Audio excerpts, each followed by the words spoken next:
Boa noite. Junto com os meus colegas, iremos falar um pouco sobre a lúpus eritomatoso sistêmica. O nosso grupo é composto por Stephanie, Raul, eu, Isaela, Flávio e Amanda Dias. Olá pessoal, boa noite, tudo bom? Eu me chamo Stephanie e eu vou falar um pouquinho sobre a definição de lúpus, tá? Segundo dados divulgados pela Sociedade Brasileira de Reumatologia, ASBR, há cerca de 65 mil pessoas com lúpus no Brasil, a maioria delas sendo mulheres, né? Já que é uma doença que acomete mais as mulheres e também, na maioria das vezes, na idade jovem, né? A doença inflamatória é a principal causa de internação hospitalar entre doenças reumáticas, tá? Então, atualmente, ela é a doença que mais causa internações, que mais causam idas ao médico na questão da área reumática, tá? Lúpus eritematoso sistêmico, como ele é conhecido cientificamente, entre os profissionais da área de saúde, ou simplesmente lúpus, que é como é conhecido pela maioria das pessoas, é uma doença inflamatória de origem autoimune, né? Que no caso causa variadas manifestações e suas evoluções que podem alterar de uma paciente para outro, tá? Então, assim, cada paciente pode ter a sua particularidade com questão à evolução do quadro na relação da doença do lúpus, tá bom? E existe um médico, né, que ele faz parte da Fundação ProRim, que ele ainda complementa, dizendo que o lúpus pode ocorrer em pessoas de qualquer idade, né? Raça, sexo, mas apresenta uma incidência maior nas mulheres, principalmente entre 15 e 45 anos, né? Como eu falei para vocês lá no início, acomete pessoas mais novas. Já nos homens, a doença está relacionada diretamente aos rins, tá? Então, pessoal, só enfatizando aqui para vocês, né, o que eu já havia dito aqui, o lúpus eritematoso sistêmico, o LES, como é conhecido por sigla, é uma patologia inflamatória crônica de origem autoimune. Seus sintomas podem aparecer em diversos órgãos, tá, minha gente? Pode acometer diversos órgãos, não pode associar somente aos rins, sendo de forma lenta e progressiva. Então, e também age de forma rápida, né? E é uma doença rara, sendo mais frequentes em mulheres e mulheres mais jovens, como eu já havia dito a vocês. O lúpus eritematoso é uma doença que afeta uma classificação geral e global no mundo. Países onde há uma porcentagem maior desse fator epidemiológico, os Estados Unidos, por exemplo, a prevalência varia entre 72,8 e 178 casos a cada 100 mil pessoas. Esse tipo de doença afeta geralmente um maior número da população do gênero feminino do que o masculino. Geralmente acomete na faixa etária ou no período que as mulheres estão mais férteis. O que pode ocasionar a questão das principais causas da mortalidade dessa doença.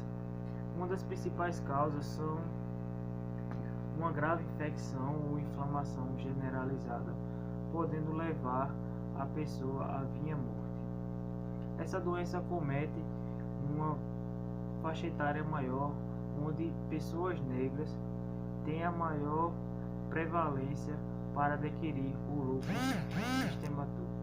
eritematoso. Então, pessoal, falando agora um pouquinho sobre etiologia, né? A causa exata do lúpus ainda é desconhecida, mas sabe-se que alguns dos fatores são genéticos. E aí, as questões ambientais, hormonais participam da evolução do quadro, como vocês sabem. É uma doença que ela tem uma evolução progressiva muito rápida. Então, essas questões de hormônios, as questões ambientais, tudo isso faz com que a evolução do quadro aconteça de forma mais rápida. Quando é de fator genético, em algumas fases da vida do indivíduo, após uma interação com princípios ambientais, ou seja, irradiação solar, infecções virais, como gripe e afins, ou por outros micro-organismos, passam a apresentar alterações imunológicas. Boa noite, gente. Meu nome é Isaela. Vou falar um pouco sobre a sintomatologia da lúpus eritomatoso sistêmica. Bom, a lúpus, ela possui os sintomas que variam entre cada paciente, mas os mais frequentes são a febre, a fadiga, o mal-estar, o emagrecimento, a perca de apetite, entre outras alterações que podem ocorrer por semanas. O paciente que ele possui lúpus, com o passar do tempo, ele irá apresentar algumas dores leves, dores essas que são articular ou muscular. E também irão aparecer manchas avermelhadas na pele que possam ser urticárias. Olá pessoal, a gente ficou com o grupo, né, que vai falar sobre o lúpus, né? A minha parte ficou de diagnóstico. É uma doença com características de exacerbação, né, com a presença de anticorpos específicos. Para o diagnóstico é feito alguns exames laboratoriais, tendo em vista o histórico, né, familiar do paciente, né?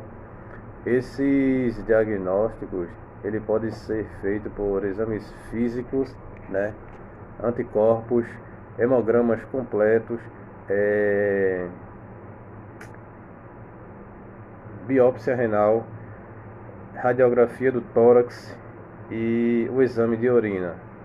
Esses são alguns diagnósticos que podem ser feitos, né, para verificação se o paciente ele tem ou não essa doença, o lúpus.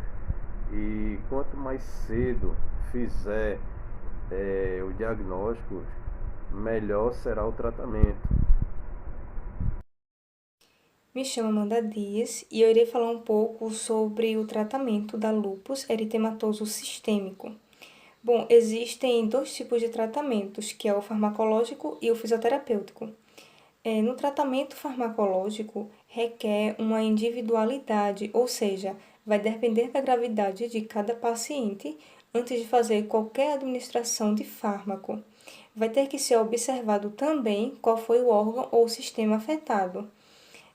O uso dos fármacos nessa doença são os corticoides e os imunossupressores. Também são utilizados os antimalários, que são o difosfato de cloroquina e o sulfato de hidroxicloroquina. Esses dois antimalários têm como principal função poupar o uso dos corticoides. Também tem como objetivo a redução dos sintomas da doença e a redução de acontecer algum tipo de trombose. Independentemente de qualquer órgão ou sistema afetado, tem que fazer o uso dos antimalários. A atuação da fisioterapia nos pacientes com lúpus terá como principal objetivo a conservação das habilidades dos movimentos. A cinesioterapia será indispensável como um tratamento. Dependendo da gravidade da doença, terá pacientes que irá precisar do repouso absoluto, porém, terá outros pacientes que irá necessitar da fisioterapia para não atrofiar a musculatura.